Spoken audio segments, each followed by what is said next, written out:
Hello, कैसे हो? बढ़िया। आज बात करने वाला हूँ बिहार के कुछ ऐसे घटनाओं पर। चलिए शुरुआत करते हैं बिना किसी से पहले।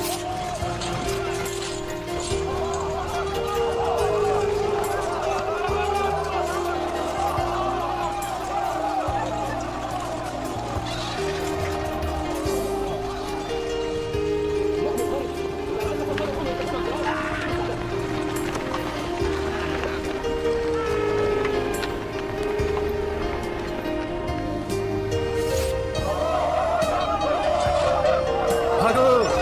अरे भागो! भागो!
तमाम तारीफ़ें अल्लाह के लिए ही हैं जो उसने खुद के लिए बयान की है, और उनके नबी मोहम्मद सल्लल्लाहु अलैहि वसल्लम पर हमारा सलाम। अल्लाह की रहमत हो अबू बकर सिद्दीक पर, जिन्होंने ये अमानत लोगों तक पहुंचाई, अपनी उम्मत की इस्लाह की और बगैर किसी इल्ज़ाम के इस दुनिया से रुखसत हुई, और ऐसी मिसाल कायम की जिसकी पैरवी हमारे लिए मुश्किल है। जब भी हमने नेक कामों में उनसे आगे बढ़ने की कोशिश की, खुद को हमेशा उनसे पीछे ही पाया। तो कोई कैसे उनकी बराबरी कर सकता है? सब कुछ अल्लाह का ही है, जो कुछ भी वो देता है या जो कुछ भी वो लेता है। ऐ लोगों, मैं आप में से ही एक हूं। मैं रसूलुल्लाह के खलीफा की हुक्म की नाफरमानी नहीं करना चाहता था, और ना ही ये जिम्मेदारी चाहता था।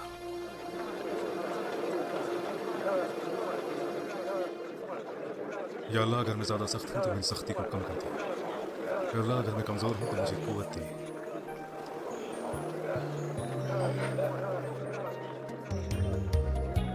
अल्लाह आपके जरिए मेरी आजमाइश चाहता है, मेरे जरिए आपकी।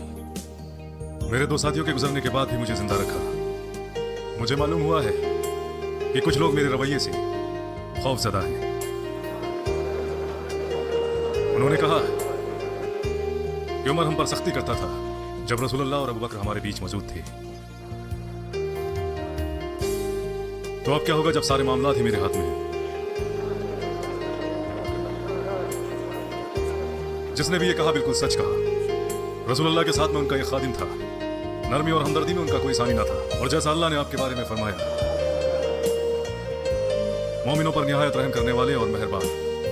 मैं उनके लिए एक मयान से निकली हुई तलवार था, जो वो चाहते वो मयान में रख सकते थे या इस्तेमाल कर सकते थे। फिर अबू बकर मुसलमानों के खलीफा बने। आप तो जानते ही हैं कि वो एक बहुत नरम दिल, रहीम और करीम थे। मैं उनका भी खादिम था, और मेरा सख्त रवैया उनकी नरम दिली के साथ था, बिल्कुल उसी तलवार की तरह जिसे वो चाहते तो इस्तेमाल करते या फिर मयान में ही रख सकते थे।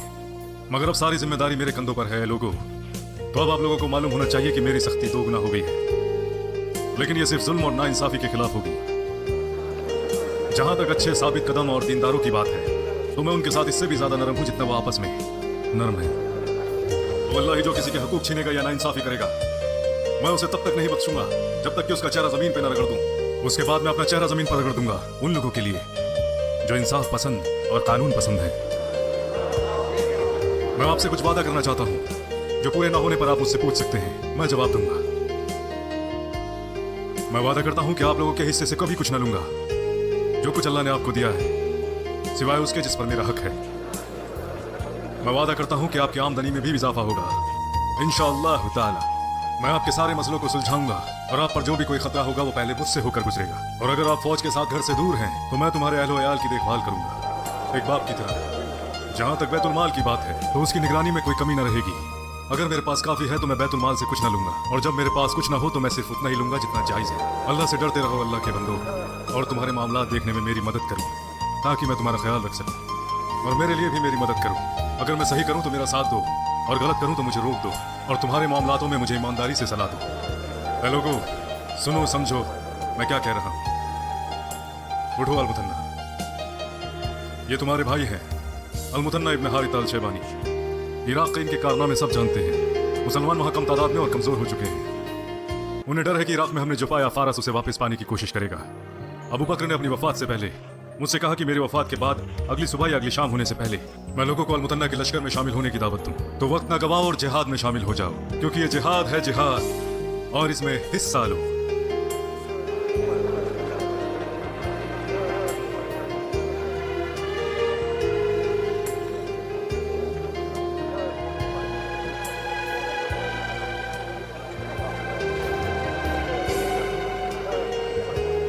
कोई भी आगे क्यों नहीं आया, ये बात मुझे समझ नहीं आई। ये लोग फारस का सामना नहीं करना चाहते क्योंकि इन्हें इल्म है कि फारस बहुत ताकतवर है। हमारे ज्यादातर सिपाही शाम में हैं। अगर वो लोग भी अल-मुथन्ना से जाकर मिल जाएं, तब भी इनकी तादाद काफी नहीं, और फारस से जंग में अच्छा नतीजा नहीं निकलेगा। हालांकि इन्हें अल-मुथन्ना की बहादुरी का इल्म है, फिर भी ये लोग इन्हें इतना नहीं जानते जितना खालिद इब्न अल-वलीद को। जबकि अल-मुथन्ना ना मुहाजिरीन से है ना अंसार, और ये ज्यादा रसूलुल्लाह की सोहबत में भी नहीं रहे। और वो ये भी अच्छे से जानते हैं कि इराक में खालिद की जगह कोई और नहीं ले सकता। क्या इन लोगों को इतना भी इल्म नहीं कि ये सब कुछ अल्लाह करता है? ना खालिद इब्न अल-वलीद ना अल-खत्ताब। सब्र रखें, हम इस मामले में इनसे दोबारा मशवरा करेंगे। मुझे लगता है कि वो लोग भी इस पर मशवरा कर रहे होंगे जो आज उन्होंने आपसे सुना। अपनी शराइत लोगों पर जबरदस्ती न डालो, बल्कि अल्लाह के रास्ते पर उन्हें खुद आगे आने दो।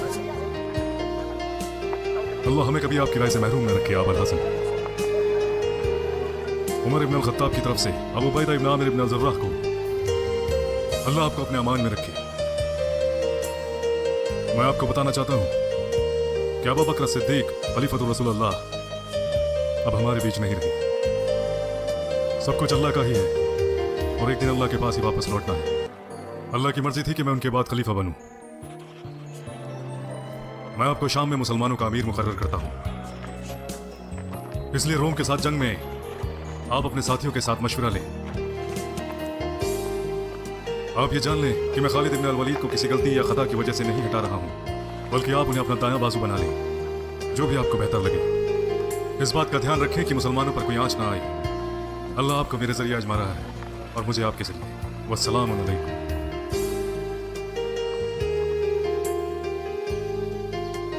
जल्दी आओ साथ। अब जब अल्लाह ने मुझे इस जगह पहुंचाया है तो मैं आपको बता दूं कि यह जिम्मेदारी मैं अकेले नहीं उठाऊंगा। मैं आपको इसमें शरीक करूंगा ताकि अल्लाह के सामने आप मेरे गवाह रहो। मैं कहूंगा कि हुक्म जारी करने से पहले मैंने आपसे मशवरा किया था।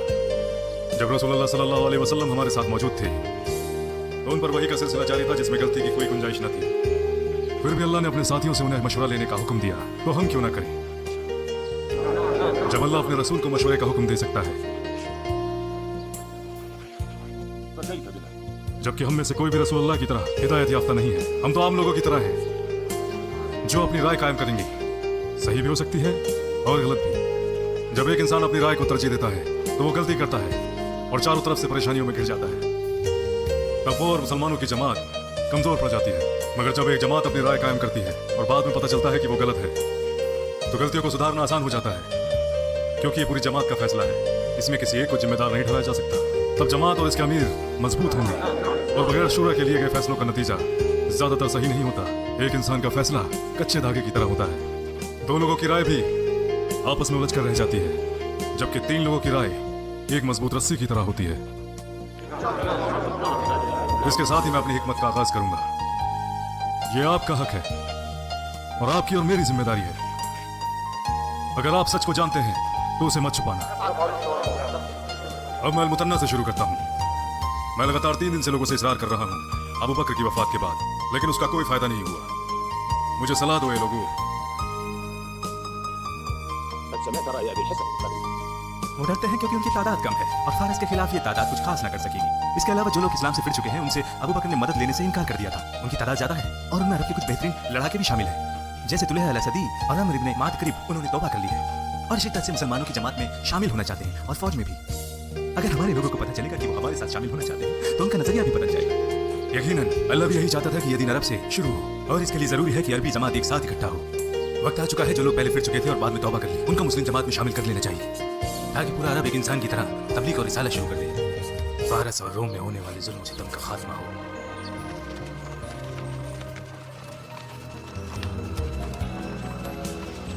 हमारे लोग खाली बैठे उकता गए हैं अबू सुलेमान, क्योंकि बहुत वक्त हो चला है और शायद अबू बकर को भी हमारी खबर का इंतजार होगा। सब्र रखो या अबा अब्दुल्ला, बिल्ली का सब्र और शेर की छलांग इंशाल्लाह। आप तो जानते हैं कि हमने अपने दस्तों को भेजा है ये जानने के लिए कि दुश्मन किस तरीके से हमला करेगा।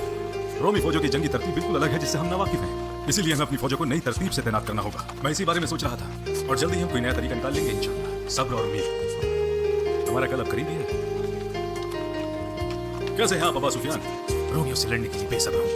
जब मैं अपने चारों तरफ मुस्लिम फौजों को देखता हूँ शाम के इन मजबूत इलाकों में, मुझे याद है जब हम यहाँ कुरैश कबीलों के साथ तिजारत के लिए आया करते थे और अपने आप को यहाँ गैर महफूज पाते थे। कोई हालचाल भी ना पूछता था। हम उनके सरदारों को तोहफे दिया करते थे, उनकी शान में गाने गाया करते थे और उनकी नजरों में हमारी औकात गिरे हुए इंसानों जैसी थी। हम में से सबसे शान शौकत वाला उनके सबसे निचले दर्जे के लोगों के बराबर हुआ करता था। और फिर जब हम लोग वापस अपने लोगों के पास लौटते तो उनकी शान शौकत के कसीदे पढ़ा करते थे। हमने हमेशा लोगों को अल्लाह के रसूल के पास जाने से रोका और इसके लिए हमेशा उनसे लड़ते और वो हर बार हमें हक की दावत देते और फरमाते मेरी इताअत करो और एक उम्मत बनकर आगे बढ़ो, तब फारस और रोम जैसे मुल्क भी तुम्हारी विरासत में होंगे। और हम कहते कि ये कैसे हो सकता है, हमारा और उनका भला क्या मुकाबला। और आज हम यहाँ हैं जहाँ रोम हमसे लड़ने में घबराता है और हम उनका शिद्दत से इंतजार कर रहे हैं। वल्लाही अबू सुफियान ने बिल्कुल सच ही कहा जैसा मैं महसूस करता हूँ। मैं भी यही महसूस करता हूँ। कभी तो ऐसा लगता है जैसे मैं ख्वाब देख रहा हूँ। क्या ये सब कुछ चंद सालों में ही हो गया? और आज मैं शाम में मुसलमान फौज के साथ हूँ और अबू सुलेमान हमारे अमीर हैं। कुछ ही ऐसा हुआ होगा जब मैं सफवान और अबू यजीद के साथ था और फतेह मक्का के रोज सबसे ज्यादा मुखालिफत की। हमने हथियारों से अबू सुलेमान का सामना किया। अगर अल्लाह हम पर रहम न करता तो उस दिन हम मुशरिक ही मर जाते। उसी खालिद की तलवार से जिसके इशारे पर हम आज जंग कर रहे हैं से हमारा इरादा और मजबूत हो जाता है कि अल्लाह हमें पता देगा और शाम हमारी झोली में आ गिरेगा इंशाअल्लाह। हम जानते हैं कि अल्लाह के रसूल ने जो भी बताया उसे अपनी जामा पहनाया जा चुका है। बाकी अल्लाह खैर। सुनो अल-मुथन्ना, बेहतर होगा कि तुम अपने सिपाहियों के साथ इराक वापस लौट जाओ और अबू उबैदा का इंतजार करना जो आपके साथ शामिल होंगे और फौज लेकर। हुक्म की इताअत होगी या अमीरुल मोमिनीन। क्या कहा? अमीरुल मोमिनीन? ये कहना बंद कर दो वरना। ना वल्लाह, ना तो अब ये रुकेंगे ना हमने इस बारे में मशवरा किया और आपको ऐसे बुलाना सही नहीं लगा। खलीफतुल रसूल अल्लाह। वल्लाही आप हमारे अमीर हैं और मुसलमान जमात के मोमिनीन, इसीलिए अमीरुल मोमिनीन। उम्मीद है आप इस पर राजी होंगे।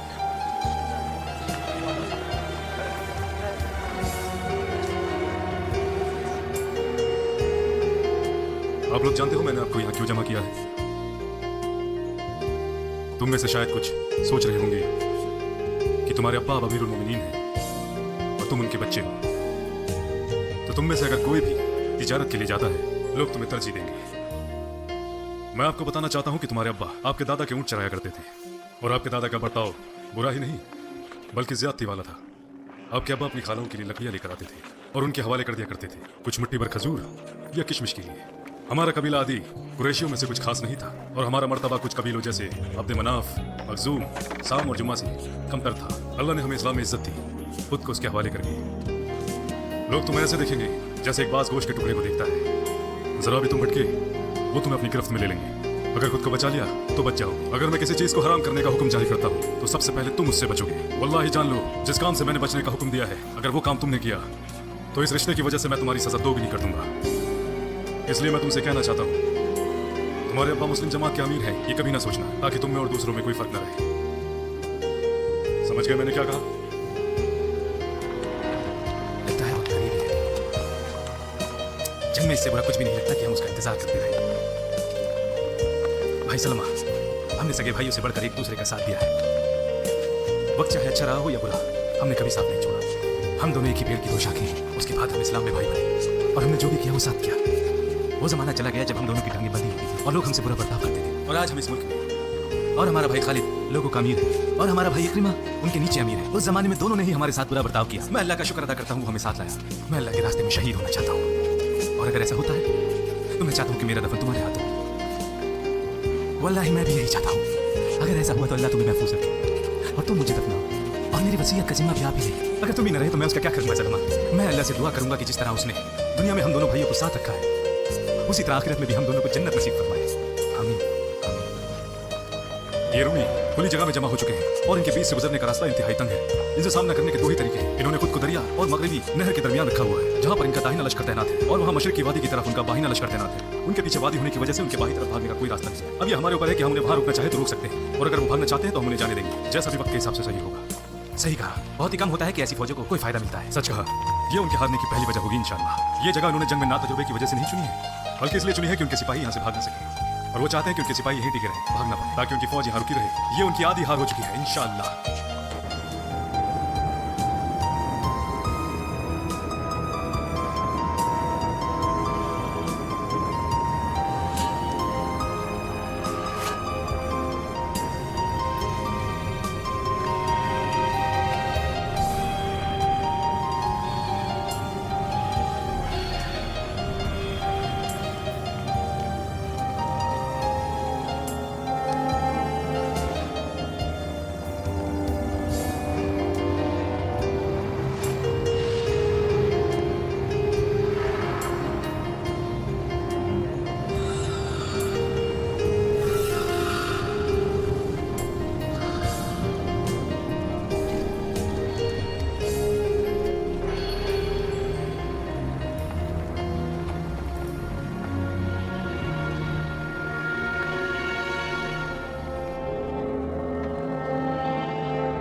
या माशरल मुस्लिमीन, ये रूमी हमारी तरफ तकब्बुर से बढ़ रहे हैं। ये अल्लाह के दिनों में से एक दिन है जिसका अंदाजा पहले से ही था, और इनके एतमाद पर चोट करेंगे और तब तक करते रहेंगे जब तक कि शाम के दरवाजे हमारे लिए ना खुल जाएं। तो कसम खाओ, हम तब तक लड़ेंगे जब तक शहादत नहीं मिल जाती या फतह। हक बस अब पूरा होने ही वाला है।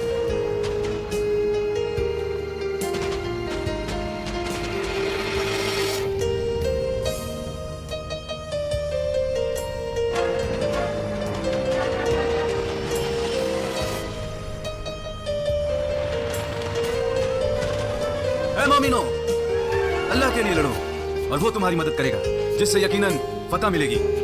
अल्लाह का वादा सच्चा है। या माशरल मुस्लिमीन, सब्र रखो, सब्र ही तुम्हें कुफ्फार से बचाएगा, तुम्हें सवाब दिलाएगा और जिल्लत से तुम्हें बचाएगा। अपनी जगह पर डटे रहो और जंग शुरू ना करना। खामोश रहो और अपने दिल और दिमाग को जोश से भर लो। मेरे हुक्म का इंतजार करना इंशाअल्लाह।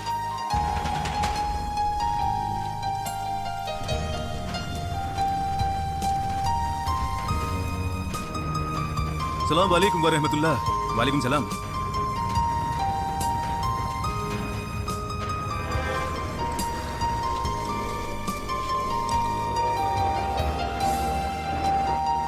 इन्ना लिल्लाह व इन्ना इलैहि राजिऊन। ला हौला वला कुव्वता इल्ला बिल्लाह। तुम सब देख ही रहे हो, अपने तक ही रखना, इसके बारे में किसी को पता न चले।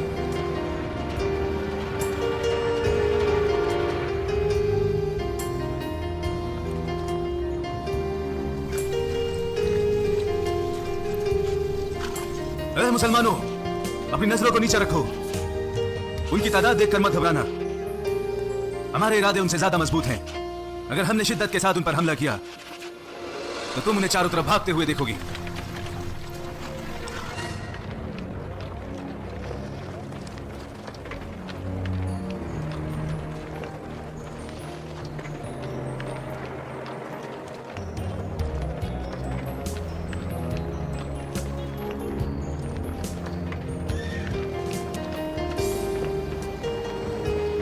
सुनो ख्वातीन, अगर सब कुछ ठीक रहा तो यहीं रुके रहना, और अगर मुसलमानों को भागते देखो तो उन पर पत्थर मारो।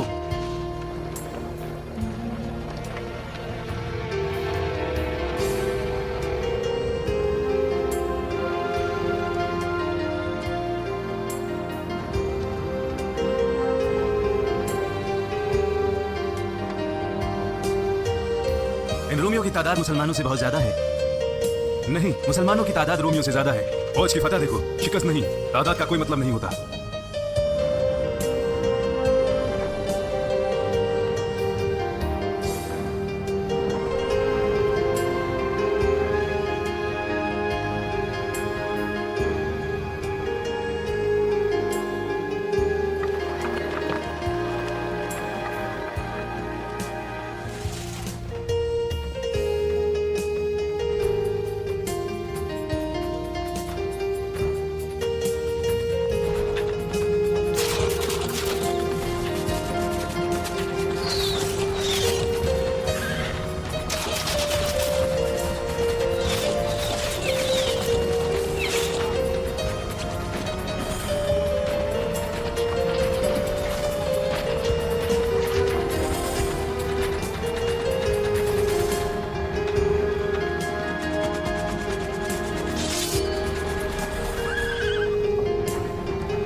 बेटियों की कुछ तो इज्जत करो। अल्लाह तुम्हारा मुंह काला करे, रुक जाओ।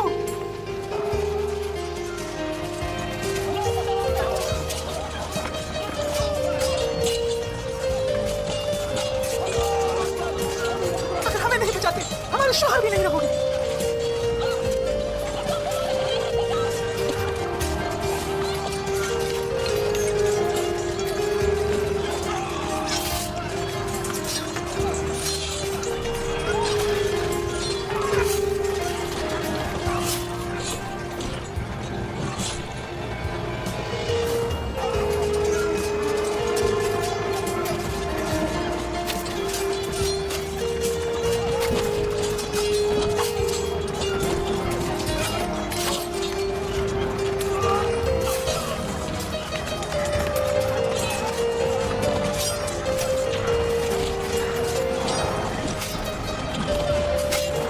दरमियानी फौज को लड़ने का हुक्म दो और इक्रिमा से कहो कि वो दाहिनी तरफ से आए। अबू उबैदा और अलकाका ने रोमियो को बीच में ही रोक के रखा है। जाओ।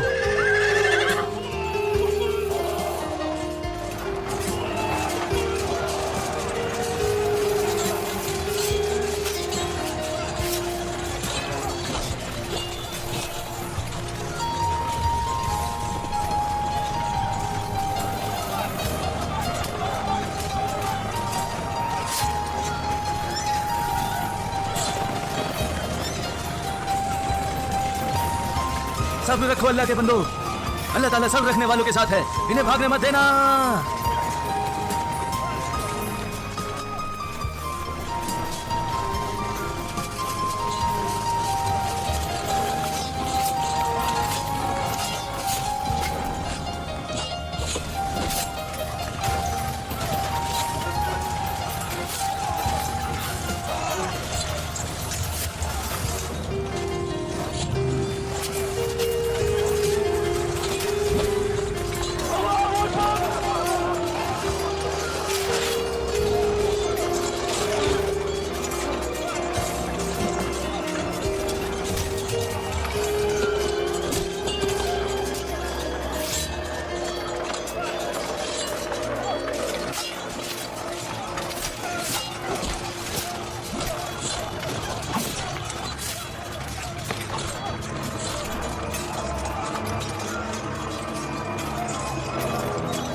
अरे भागो भागो